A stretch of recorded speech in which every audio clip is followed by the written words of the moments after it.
بہت ہی پیارا نام، Zia Alkaram Islamic centre New York امریکہ سے تشریف لے کر آئے. میں خوش آمدید کرنا چاہتا ہوں پروفیسر ڈاکٹر علامہ شہباز احمد چشتی کو. السلام علیکم ورحمۃ اللہ. وعلیکم السلام. ڈاکٹر شہباز چشتی صاحب سے پوچھنا چاہتا ہوں، آپ تو چونکہ نیو یارک میں بھی زیادہ وقت دیتے ہیں اور آپ دونوں طرح سے کمپیریزن بھی کر سکتے ہیں، کیا یہی حقیقت ہے کہ اگر عربی میں نکاح پڑھایا جائے یا خطبہ نکاح عربی میں دیا جائے تو بہت سارے لوگ وہاں سمجھ نہیں پاتے، غیر ملکی یعنی بین الاقوامی دنیا میں کس طرح سے ہوتی ہے نکاح کی سیرمنی اور اس کا اصل حق کیا ہے؟ آپ کی زبانی جاننا چاہتا ہوں.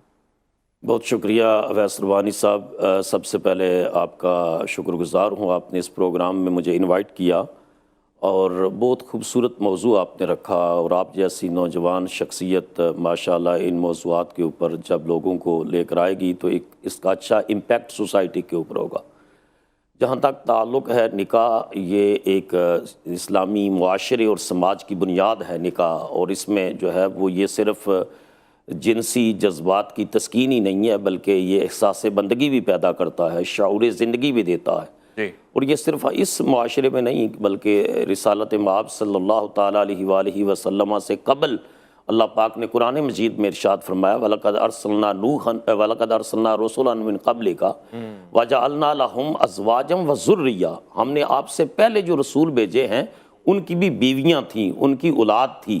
تو اس طرح یہ جو یونٹ ہے فیملی کا، اس کا ذکر اللہ رب العزت نے ایک پچھلے تسلسل کے ساتھ بیان کیا ہے کہ اب جہاں تک تعلق ہے اس بات کا کہ نکاح کا جو ہے وہ عربی خطبہ جو پڑھا جاتا ہے اس کو اردو میں بھی ہونا چاہیے، تو میرا اس میں نقطہ نظر یہ ہے کہ عربی خطبہ رہنا چاہیے. ٹیکسٹ کی اپنی ایک برکت ہے، سنت رسول ہے. یہ نماز کے اوپر بھی ایک وقت میں اس کے اوپر جو ہے یہ بحث چھڑی تھی کہ نماز فارسی زبان میں نماز پڑھی جائے، تو اس پر علماء نے سخت جو ہے وہ رد عمل دیا، اور انہیں اس کے اوپر جمہور کا نقطہ نظر تھا کہ نماز عربی زبان میں بھی ہوگی.